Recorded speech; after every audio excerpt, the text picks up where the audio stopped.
My name is Sue, and I work at the Whitby Public Library. Thank you for joining us for this recorded program of Gardening with Family. We had actually presented this program live back in end of May, and we thought it was so darn good that we would record it and add it to our YouTube channel for others to enjoy.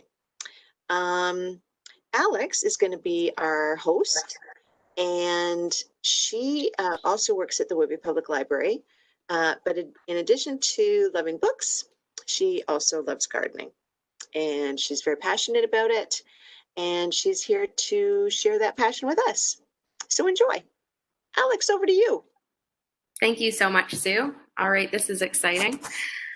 We are getting into gardening with family, and if you have been keeping up with the other garden programs, this one was the second, and gardening with family I thought would be a really valuable topic to talk about because we have all spent a lot of time with family as of recently, and what better way to do it than to spend time with them outside and doing something active like gardening.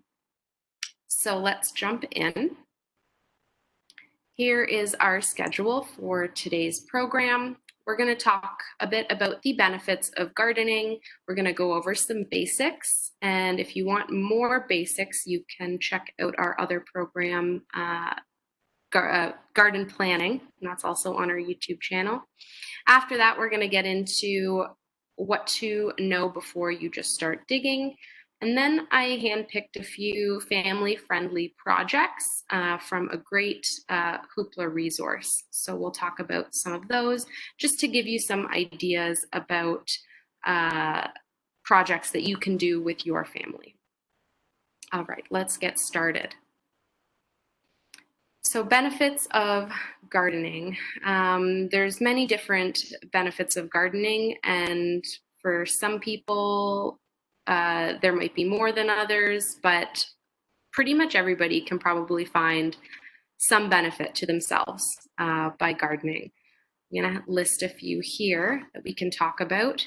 Gardening is very physical. You're outside, you're moving, you're walking, bending, squatting, lifting. It can be more physical if you want it to be, or if you have a limited range of abilities, it can match that range of abilities as well. Pretty much it is as hard as you want it to be. And so I always recommend working within your own abilities, but it's a great way to get that physical activity, and you're outside, and the oxygen out there is great for your muscles, any sort of movement, whatever it is. It's also very adaptable, which I said. You can adapt it based on how much you can lift or move or bend. Overall, it's really great for your health. I'm sure there's lots of people who can attest to that. Another reason that gardening has some physical benefits is for children who have some trouble focusing. It is a active way to channel some of that energy and focus on a task, which is great. And it's outside, and movement is always welcomed outside. Another benefit in terms of physical benefits is that overall knowledge about gardening, it can encourage better eating habits if you're gardening vegetables. There are lots of nutrients and vitamins in homegrown vegetables, especially some interesting varieties of those, and they change up your palate or your diet a little bit. It's always they're very tasty, very interesting, and that all has to do with the nutrients in them. That, and knowing that you grew them yourself and that they are very good for you. At least for me, it helps me enjoy them a little bit more. It's tomato season right now, and we are enjoying every tomato that comes out of the garden. some mental benefits of gardening, just as important as physical benefits. Gardening engages all of the senses, and this is great for all ages. It's great for children. It's great for seniors. It's relaxing. If you are stressed, you can certainly find some stress relief in gardening because it's a task. It's physical. You're getting out there. And in general, being outside and getting exposed to that sunlight and that oxygen is overall great for you.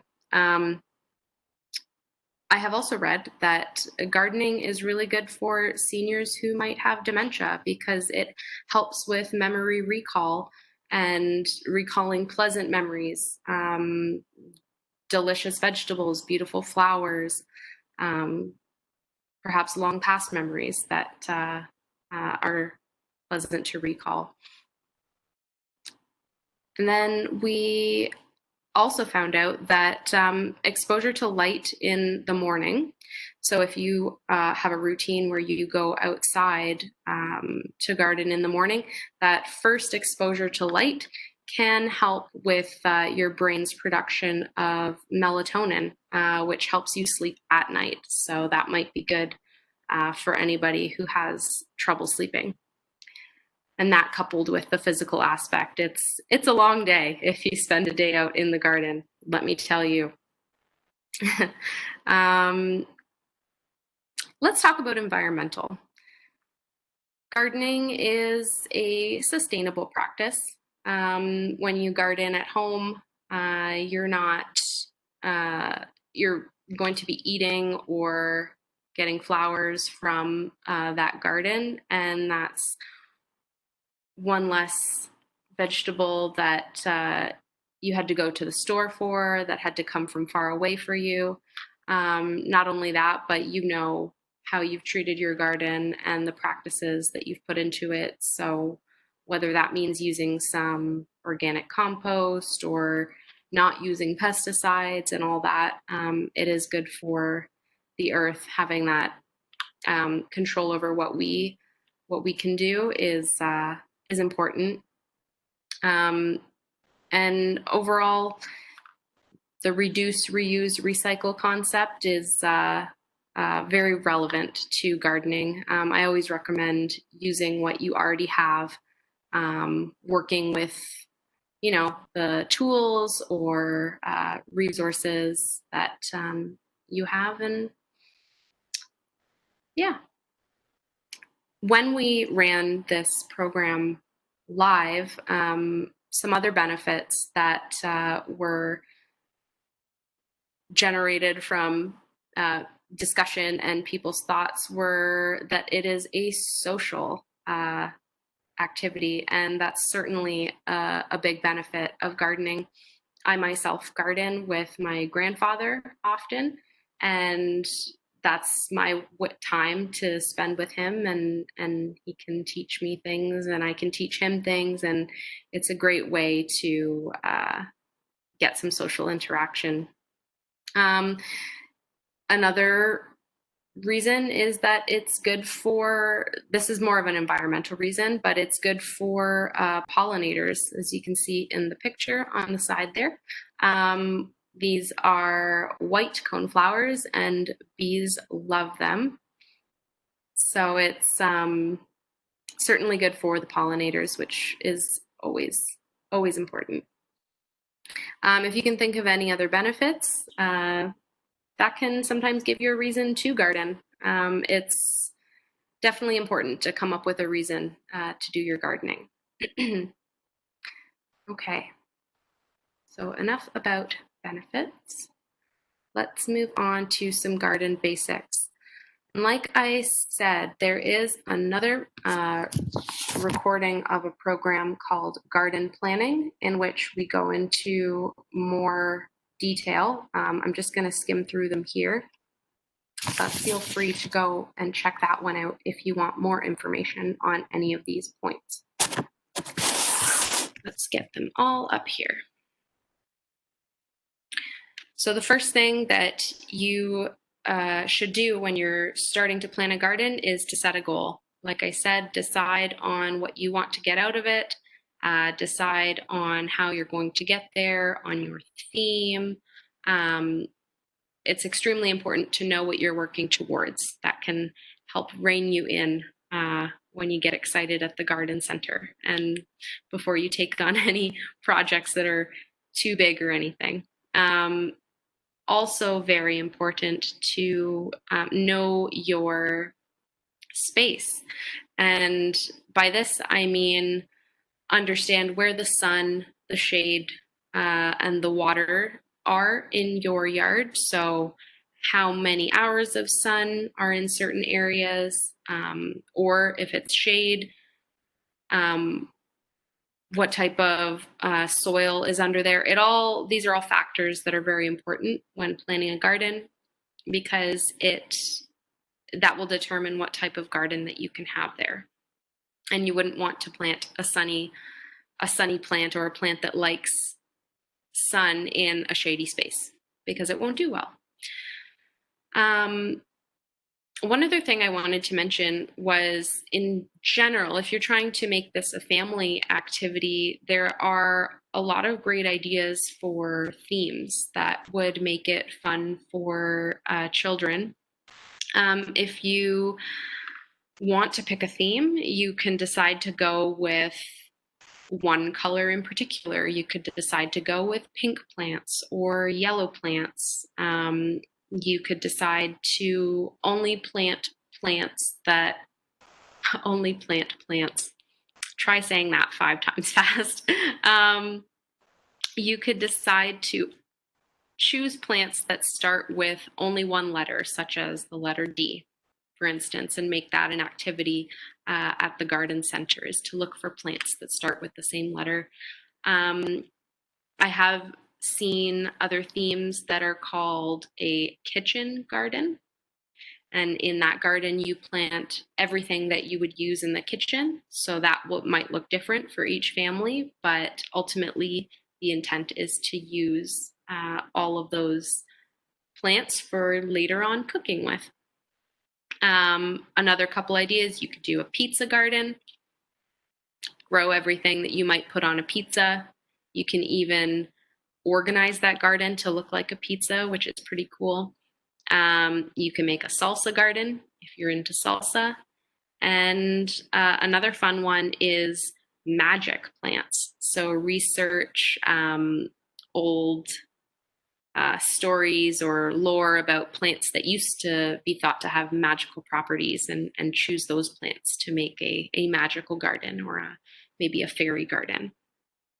Anyways, whatever theme you enjoy for your garden, if that will make it interesting for your family, go with it.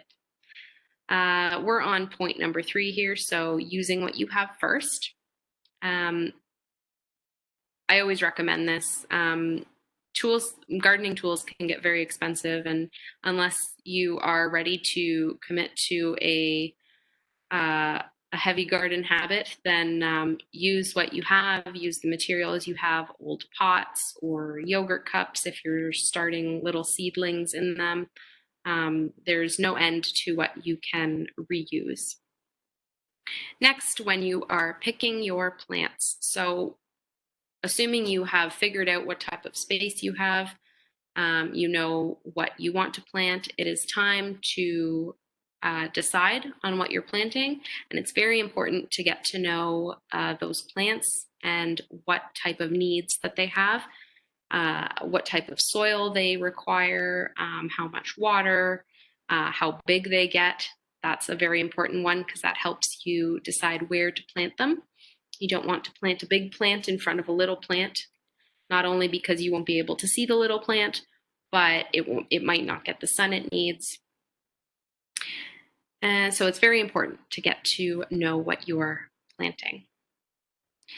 Next, make a routine and perhaps document your growth. The routine might be first thing in the morning or after dinner. A routine with watering is important. That way you don't forget. Not to mention weeding, also very important.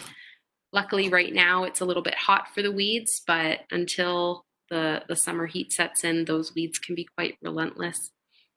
And then for documenting, it can be fun. You could take pictures, you could draw in a notebook the progress of your plant growth. You can use some rulers, measure the growth, keep it on a growth chart, all ways that can be very family friendly and also generate interest in what's happening there.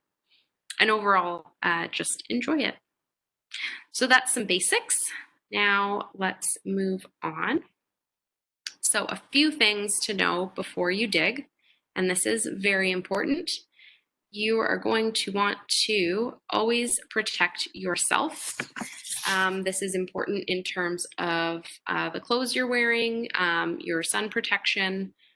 So always put on that sunscreen or wear a hat, especially if you are gardening when it's sunny.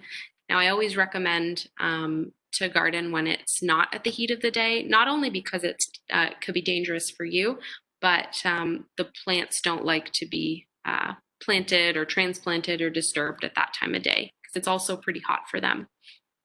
So make sure you plan ahead and have the protection you need. Another important thing is to always have water as well. You don't want to get dehydrated. This is important for all ages. And so always bring that with you. Same if you need a place to sit or an area to rest, plan ahead. Also important, check the weather, see what the temperature is going to be, see if it's going to rain. I'm not just saying this for if it's going to rain and you don't want to get wet. I'm saying if you check the weather and you see it's going to rain, that means you might not have to water. But since we can't always trust the weather report, sometimes it says it's going to rain and then it doesn't. It's good to follow up on that. Accessibility. Now, this is important in terms of if you're gardening with anybody who has any sort of accessibility needs. It's important to make sure that the garden is accessible. Your activities are ergonomic. Your activities are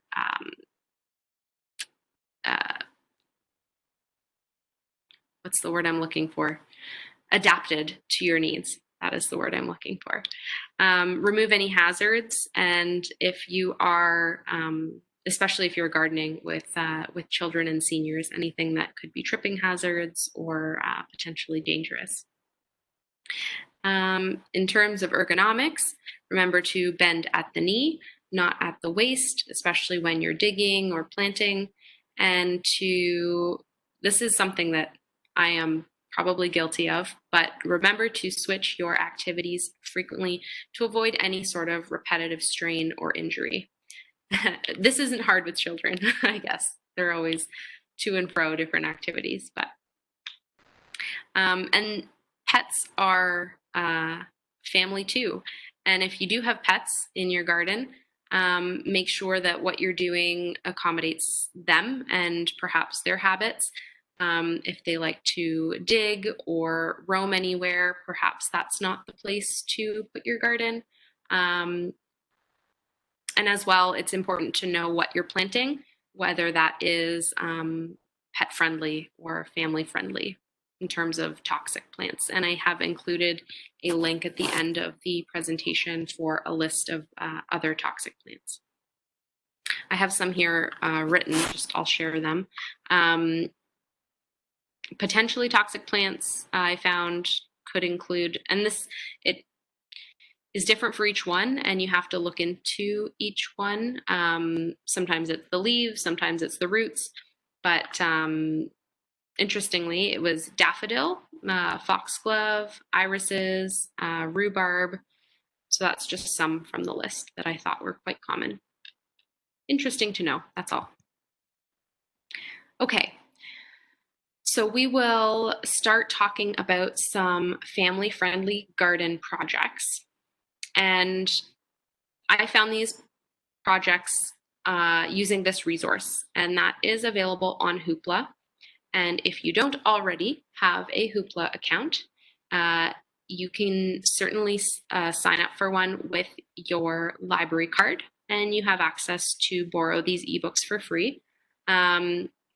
This one I thought was amazing, not only because it had tons of ideas for family-friendly projects, but I thought that it was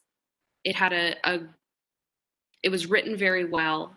So if you're a parent who is looking to get your child interested in gardening, or you're looking to explain how gardening works to your children, this book does a very good job of wording it in kid-friendly language.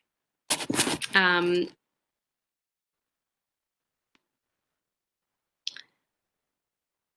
that's that. Yeah, that was all I had to say about that one. We'll get into some of the projects now. Okay. So first one I thought was very interesting is checking your soil drainage. This is fun because children like to dig holes if you ask them to, but it's also beneficial to checking what type of soil you have and the drainage if you're intending to plant something. Now I have here listed what you will need. And like I said, use what you already have or what is available to you. And I have the instructions here. So pretty easy. You dig a hole, you fill it with water and let it drain. And then you fill it again, and that's when you're measuring it. This is good for kids because you can incorporate some STEAM elements. If you're not familiar with that term, it's science, technology, engineering, and math. So it's interesting for children to get to do some of those activities, explore what they think might happen. You can ask some questions and just explore together overall. And then I've included here underneath the timing and what type of drainage relates to what how fast it drains. So 0 to 10 minutes is considered fast draining. 11 to 60 minutes is considered well. And then if it's longer than 60, it's considered slow draining. And I thought this was very interesting because you always see on plant labels or plant instructions that, prefers well draining soil. And what does well draining soil mean? Well, it means that it will drain within an hour. The second activity that I thought would be fun for the whole family is a rain gauge.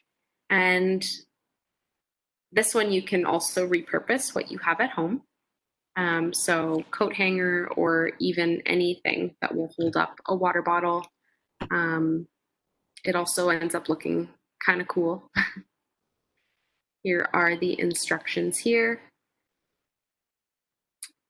Overall, very good for family to do together. I'll leave that there for you. In general, understanding how much rain you're getting is important because it will determine how much you have to water. Now, I mean, right now it's the middle of August. We have a lot of periods without rain, and we're having to water quite often. Depending on where you're located, that might be different, or what type of soil you have. But one interesting fact that I found out when I was doing this is that, there it is, veggie gardens only need about an inch of water weekly. And I was a bit surprised by this. I'm not sure if I believe it or not. I think I'd have to test it. I'm not quite sure how I do that. But perhaps it means that when it rains a little bit, it might not be enough. So, and depending how much rain you get over the week, certainly needs to be supplemented. So check your garden for what it needs and go by that is probably the best way to know what you need to water and what you don't. This was the third activity that I thought was really interesting. Also, you could use these pressed plants for other activities like crafts. This one you did need some additional supplies to do it. So some wooden boards, some cardboard, some paper, and now it's recommended utility belts, but I think you could use some heavy books at home just to keep your little sandwich of pressed plants together while it's drying. So for the first bit, you're choosing your plants and your leaves or your flowers. This can be an activity in itself. Go for a nature walk with the family, pick some interesting leaves, make sure they are not toxic leaves if you're hiking somewhere. But it's also a neat way to collect some of your growing garden as it grows. So perhaps you want to press plants at different stages, and then you almost have a pressed growth chart, which would be interesting. So then the next bit would be sandwiching the layers, and my list here is the sandwich itself. So you're going to have mirror that when you do this. Likewise, you can always check out the book for more details about how to do these activities. I think on the next slide. So it takes a week for this one, which isn't too long. Ultimately, they end up being fun to use. Like if you're pressing flowers or you're pressing leaves or grass, it ends up you can use them for scrapbooking or journaling or making a shadow box or putting into picture frames. I've seen you can put them on gift bags if you're giving a gift. So definitely a fun project to do and something that you can continue to use. So some more family-friendly projects. I just wanted to include these so you could get an idea of what was in the book. And that's it there. So definitely check out the book. I really enjoyed it.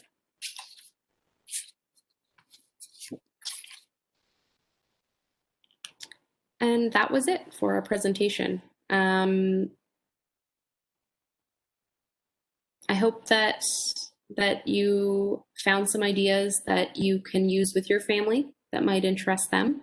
I hope that it inspired you to try some new things and perhaps generate some questions about how you can get out there and how different things that you can try with them, what you can explore with your children or with your parents or grandparents, and ultimately ways to connect through nature, which is pretty awesome in my opinion. And the resources here, I just want to share and point out the second one, the plants to avoid with pets, which I mentioned earlier. Okay, that is it for me. Alex, thank you so much. That was very informative. I'm glad you liked it. Are you going to garden this weekend? I certainly am. Are you going to garden every weekend? Yes. Thank you again. And thank you everyone for joining us. As Alex alluded to, there are 2 other gardening programs that we've already got posted. So we are a group of 3 if you want to watch all of them. And there's lots of other great videos on our YouTube channel as well. And of course, there are tons of gardening resources at the library. And please do come and check us out. Thanks and bye for now.